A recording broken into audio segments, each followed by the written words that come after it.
right side, second row. Go ahead, Mark. Klay, Mark Schwartz, ESPN. Draymond said a few days ago that he is the best defender ever. Wondering if you could react to that kind of claim and talk about another defender and his abilities, Kawhi Leonard, in this series. I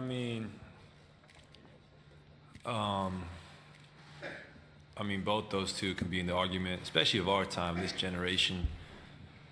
I think they will be forever remembered as this generation's of some of the greatest defenders. Obviously, both defensive player of the years, and can guard multiple positions, and their versatility is what, to me, stands out the most.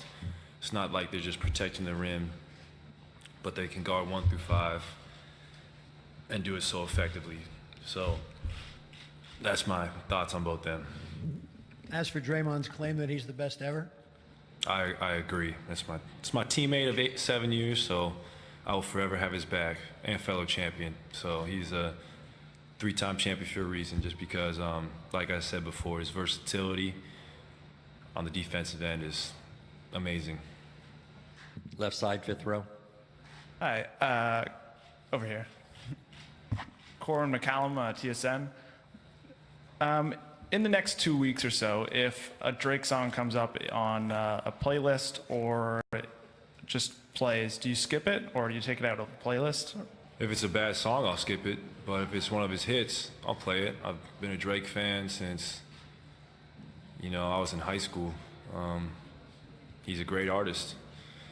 Do I like him as a Raptor fan? No, but I like him as a musician. He's extremely talented, but I will definitely skip the song if I don't like it. And if it's one of his soft, R&B songs, I'm gonna skip it because I'm in kill mode right now, trying to get these 4 games. So I'll skip Hotline Bling and anything along that line.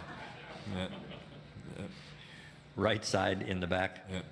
Klay, Jordan Fontaine, Sportsnet. Just talking about legacy in pro sports, the finals appearances, the titles. It's not an easy thing to do it so often. What's the legacy of this team? Oh, man.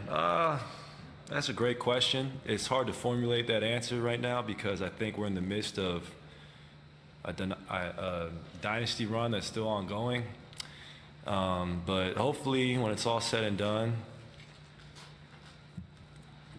people will just remember us for our talent, for our ability to play as a team, and the consistency for year in and year out, being able to reach the finals and, perform at the highest level. Back in the middle. Brian. Brian Mahoney, Associated Press.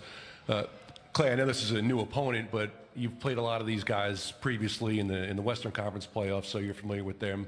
How do you evaluate this team versus what you saw last year against Cleveland, comparing the two teams?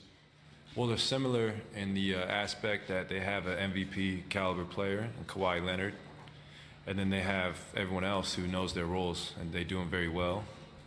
Kyle Lowry's been a staple, obviously, and one of the greatest to ever put a uniform on for this franchise. So you got to give Kyle a ton of credit for, willing this team here, especially when he's heard all the criticism about his game, about his performance in the playoffs. But for him to come back and make it here is amazing, and just to kind of, prove all them wrong.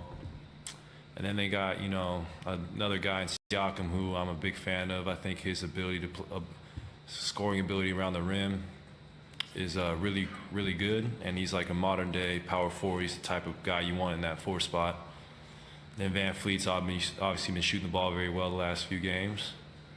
But yeah, they have a very good team, and they're here for a reason, so you can't take them lightly just because they haven't been here before. So they have our respect, and we'll come correct tomorrow. Any other questions? Thank you, Klay.